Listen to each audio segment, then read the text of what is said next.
मैंने जो 5 क्वालिटीज़ खुद से अखज़ की हैं, ये मेरी अपनी रिसर्च है अल्हम्दुलिल्लाह, और कुछ किताबें भी पढ़ी हैं, बट ये जो 5 क्वालिटीज़ मैंने निकाली हैं ये मेरी अपनी रिसर्च है कुरान का मुतालिया करके।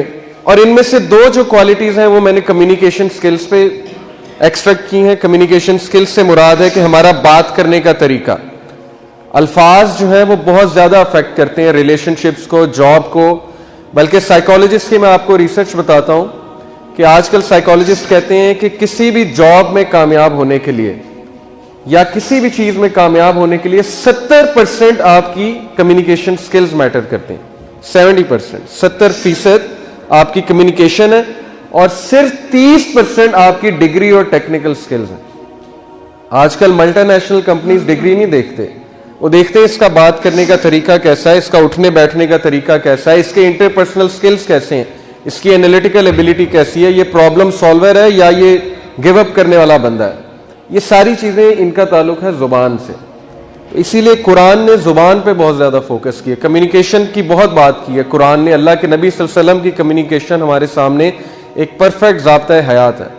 बाकी 3 क्वालिटीज़ जो मैंने डाली हैं इसमें वो है हमारे इंटरपर्सनल स्किल्स, पर्सनैलिटी से मुतालिक। स्टेबल पर्सनैलिटी के क्या है, स्टेबल पर्सनैलिटी कैसी पर्सनैलिटी होनी चाहिए इंसान की। ये 5 क्वालिटीज़ जो हैं मिलके एक ऐसा इंसान बनाती हैं जो इंसान इंशाल्लाह मेरा दावा है कि हर फील्ड में कामयाब होगा, चाहे वो जॉब हो, चाहे वो मैरिटल लाइफ हो, हमारी अज़दवाजी ज़िंदगी हो, चाहे वो फैमिली लाइफ हो, चाहे वो एम्प्लॉय हो, चाहे वो स्टूडेंट हो, चाहे वो कहीं भी हो। अगर इन 5 क्वालिटीज़ को अपनाएगा तो इंशाल्लाह कामयाबी जो है उसके कदम चूमेगी।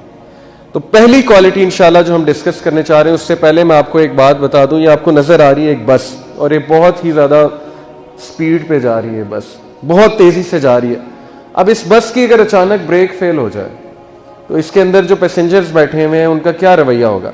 एकदम से पैनिक हो जाएंगे, चीखने लग जाएंगे, ये क्या हो गया, मौत आने लगी है, मौत आने लगी है। अब कौन सा शख्स कामयाब होगा जिससे थोड़ा सा अंदाजा है कि ब्रेक को कैसे टैकल करना है, अगर ब्रेक फेल हो जाए तो इसका बैकअप क्या है, वो इंसान कामयाब है इस बस में। ये बस आपकी जिंदगी है। जिंदगी कभी कभी उस मोड़ पे चली जाती है जो हमने एक्सपेक्ट नहीं किया होता।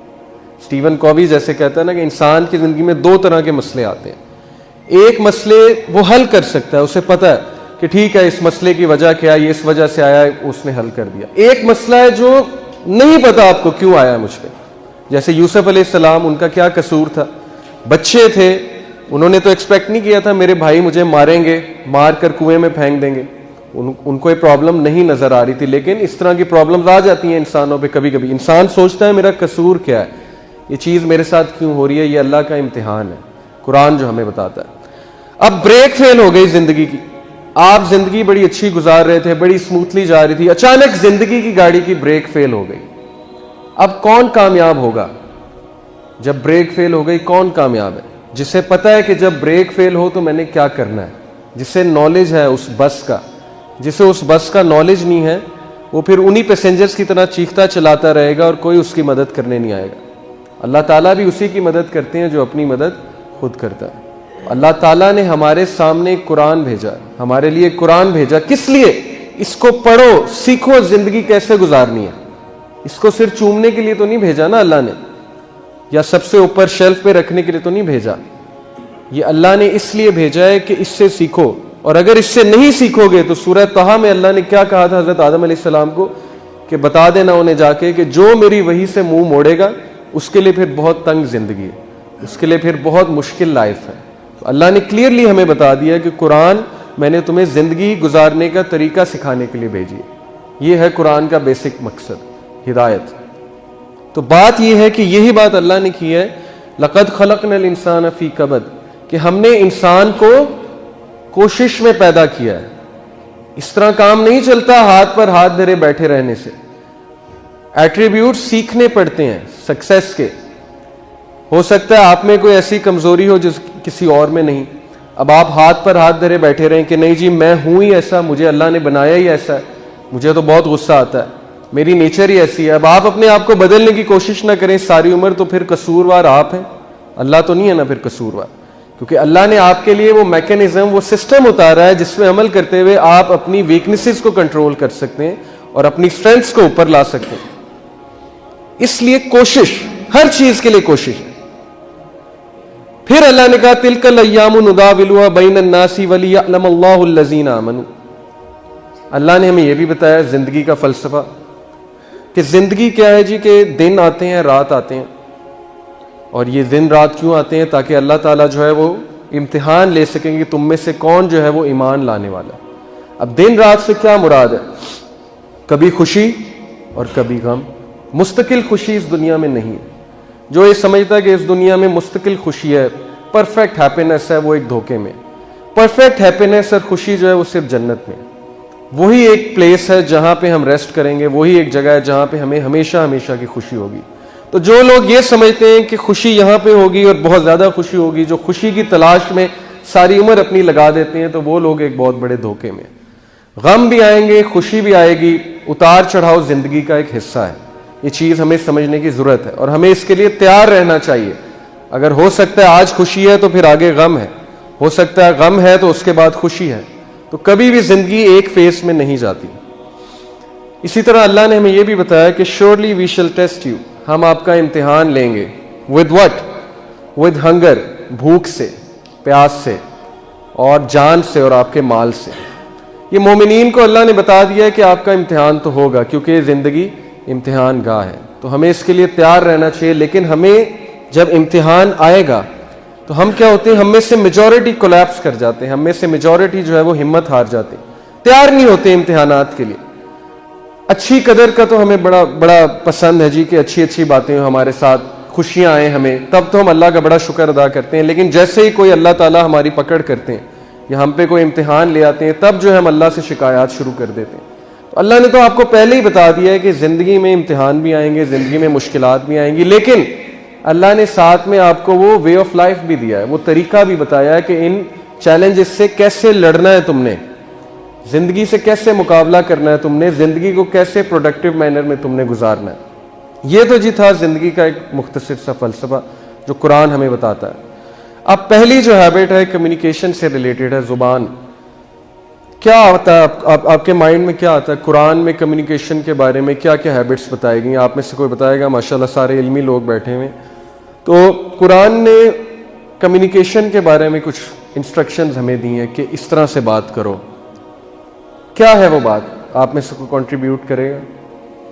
बहुत सी इंस्ट्रक्शंस हैं, कोई एक बता दें जी। धीमी आवाज में बात करो, गुड, ठीक है, ये भी एक इंस्ट्रक्शन है। प्यार से बोलो, ये भी एक इंस्ट्रक्शन है। और कोई खास इंस्ट्रक्शन आपके माइंड में आ रही है? हुस्ने अखलाक से बात करो, बहुत अच्छी बात है जी। और कोई? अगले बंदे की तरीके से बात सुनो, बहुत अच्छी, बहुत अच्छी। ये सारी हैबिट्स हैं, लेकिन कुरान जो है ना वो बहुत ही खूबसूरती से कॉम्प्रिहेंसिव अंदाज से बात को पेश करता है। तो एक आयत है उसमें सब कुछ जो है अल्लाह ताला ने बात कर दी है, वो इस एक आयत में। वो आयत क्या है? सूरह अज़ाब की आयत है। ये मेरी फर्स्ट हैबिट जो मैंने डाली है वो है कि स्ट्रेट टॉक, कौलन सदीदा। अल्लाह ताला क्या कहते हैं सूरह अज़ाब में वर्स 70 में, चैप्टर 33 वर्स नंबर 70 में, या अय्युहल्लज़ीना आमनुत्तकुल्लाह वक़ूलू कौलन सदीदा, ऐ ईमान वालों अल्लाह से डर जाओ और खरी सीधी बात करो। अब ये कूलू कौलन सदीदा, इसका क्या मीनिंग है? इसकी तफसीर हमें देखनी पड़ेगी कि अल्लाह ने ये हैबिट हमें क्यों बताई है कि सीधी बात करो, खरी बात करो। अब देखिए ये जो बात है स्ट्रेट टॉक, इसकी जो ट्रांसलेशन में सबसे ज्यादा पसंद है, सही इंटरनेशनल की ट्रांसलेशन है। इन्होंने बहुत अच्छी ट्रांसलेशन की, अरेबिक वर्ड से मिलती जुलती, सबसे करीब जो है उस अरेबिक वर्ड के, कौलन सदीदा, कि speak words of appropriate justice, तुम इंसाफ वाली बात करो। अब क्या बात है, खरी बात से क्या मुराद है, कौलन सदीदा से क्या बात है? तफसीर का अगर मुतालिया किया जाए तो तीन चीजें वाज़ेह होती हैं कि एक, इट शुड बी क्लियर, हमारी जो गुफ्तगू है वो बड़ी क्लियर होनी चाहिए, प्लेन क्लियर। क्लियर से क्या मुराद है? समझ आनी चाहिए कि आपका पॉइंट क्या है, आप कहना क्या चाह रहे हैं, आप तमहीदे तो नहीं बांध रहे, आपकी बात अगले को समझ आनी चाहिए। क्लियर से एक और चीज मुराद है कि जो आपके दिल में है वो आपकी जुबान में। आप कोई डिप्लोमेसी नहीं कर रहे, आप ऐसी बात नहीं कर रहे कि दिल में कुछ और है, जुबान में कुछ और है। अगले को आप कह रहे हैं आप मुझे बहुत पसंद है, दिल से आप उसे पसंद नहीं करते। अगले को आप कह रहे हैं कि ठीक है मैं ऐसे करूंगा, लेकिन दिल में आपके कुछ और है। क्लियर बात नहीं है। अपना पॉइंट ऑफ व्यू बहुत क्लियरली अगले को बताना चाहिए, लेकिन एक तरीके के साथ। वो तरीका हम डिस्कस करेंगे। एक तो it should be clear, second it should be truthful. सच, सच बात, सच बोलें, सच। कोई लूप होल ना हो उसमें। लूप होल से क्या मुराद है कि उसमें कोई कजी ना हो, उसमें कोई जो है वो दोगली बात ना हो, डुअल मीनिंग टॉक ना हो। डुअल मीनिंग टॉक क्या है उसकी मैं आपको एग्जांपल दूंगा। कभी कभी हम ऐसी बात कहते हैं जिसके 2-3 मतलब निकल रहे होते हैं लोगों को कंफ्यूज करने के लिए, और जब कोई माइंड कर जाता है तो हम कहते हैं नहीं नहीं, मेरा मतलब तो असल में ये था, आपका मतलब जो भी था, लेकिन आपकी बात का वो मतलब भी निकल रहा है जो उसने समझा है। तो ऐसी बात से भी इस्लाम ने हमें मना फरमाया। एक clear, it should be truthful, और third it should be just, इंसाफ वाली बात। इंसाफ वाली बात से क्या मुराद है कि कभी कभी हम ऐसे जुमले कहते हैं जो बहुत ही नाइंसाफी पर मुश्तमिल होते हैं। फॉर एग्जाम्पल, हम किसी के बारे में कहते हैं एक बंदा एक बार लेट हुआ, दूसरी बार लेट हुआ, हम उसके बारे में कहते हैं हमेशा लेट होता है, ये हमेशा ऐसे करता है। और मियाँ बीवी में बहुत होता है, बीवियाँ स्पेशली जो है बहुत शिकायत करती हैं मर्दों से, और वो कहती हैं आप हमेशा ही ऐसे करते हैं। अब ये अनजस्ट बात है, ये नाइंसाफी वाली बात है। किसी के बारे में ऐसी बात कहना जो एग्जिस्ट नहीं करती, ये एक नाइंसाफी वाली बात है। तो दीन हमें बड़ा ख्याल रखने का कहता है कि जुबान जो है ना, इससे रिलेशंस चलते हैं, इससे रिलेशंस बिगड़ते हैं। जुबान अगर आपके कंट्रोल में, अल्लाह के नबी सल्लल्लाहु अलैहि वसल्लम ने क्या कहा था, मुझे शर्मगाह की हिफाजत की जिम्मेदारी दे दो और जुबान की हिफाजत की जिम्मेदारी दे दो, मैं तुम्हें जन्नत की गारंटी देता हूं। अब मैं आपको कुछ एग्जांपल्स देता हूं। देखिए लूप होल से क्या मुराद है, क्लियर बात क्या है। मिसाल के तौर पे आपसे कोई पूछे आप कहाँ हैं, आप कहें मैं यहां हूं, ठीक है। अब यहां से मुराद क्या है, स्पेसिफिक होनी चाहिए ना बात। आप कहें मिसाल के तौर पे, अब मैं लाहौर में तो ऐसे एग्जांपल देता हूं कि फिरोजपुर रोड बहुत लंबी है, वो शुरू होती है इशरा से और वो जाती है कसूर तक। अब आपसे कोई पूछे आप कहाँ हैं, आप कहें मैं फिरोजपुर रोड पे, उसे धोखा देने के लिए। अब फिरोजपुर रोड पे तो कलमा चौक भी है, इचरा भी है, कसूर भी है, वहां पे तो वाल्टन भी है, कैंची भी है। आप उसे कहना ये चाह रहे हैं कि मैं बस कलमा चौक हूं, लेकिन आप कह रहे हैं मैं फिरोजपुर रोड हूं, मैं बस आ रहा हूं, 15 मिनट में आ रहा हूं। लेकिन आप कहाँ बैठे हुए, आप कसूर बैठे हुए, वो लंबी रोड एंड पे जाके आप बैठे हुए, लेकिन आप धोखा देने के लिए कह रहे हैं मैं फिरोजपुर रोड में मैं बस आ रहा हूं। अब मैं बस आ रहा हूं से क्या मुराद है, बस से क्या मुराद है, कितना टाइम, 10 मिनट, 15 मिनट, आधा घंटा। बस मैं 15 मिनट में आया। और 15 मिनट का क्या है कि हम कितनी देर लगाते हैं, 45 मिनट, 40 मिनट। पाकिस्तान में तो यही एवरेज चलती है, बहुत कॉमन है। 15 मिनट का मतलब है 45 मिनट। अब ये चीज बड़ा मैटर करती है रिलेशनशिप्स में। खरी बात करना, वो बात करना जिस पे आप पूरे उतरें। आप सोचें कि आप खरी बात करने लग जाएं। आप किसी को कहें मैं 15 मिनट में आया और आप वाकई ही 15 मिनट में आ जाएं। आप किसी को कहें जी, सच कहें फोन पे जी कि मैं यहां खड़ा हूं एग्जैक्ट, और यहां से मुझे लगेंगे 40 मिनट डिपेंडिंग अपॉन ट्रैफिक, उसके बाद मैं इंशाल्लाह आ जाऊंगा। इस चीज से आपकी गुफ्तगू में वो चीज पैदा होगी जिसकी वजह से कंपनीज भी आपको प्रेफर करेंगी।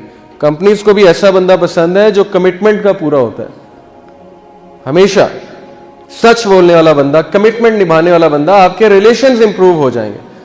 घरों में बहुत सी लड़ाइयां सिर्फ इस बात पे होती हैं कि आप लेट आते हैं, आप झूठ बोलते हैं, आप कहते हैं मैं बस अभी आया, आप अपनी ज़बान के पक्के नहीं है। तो ज़बान का पक्का होना मुसलमान के लिए इतना इंपॉर्टेंट है कि हम सोच भी नहीं सकते।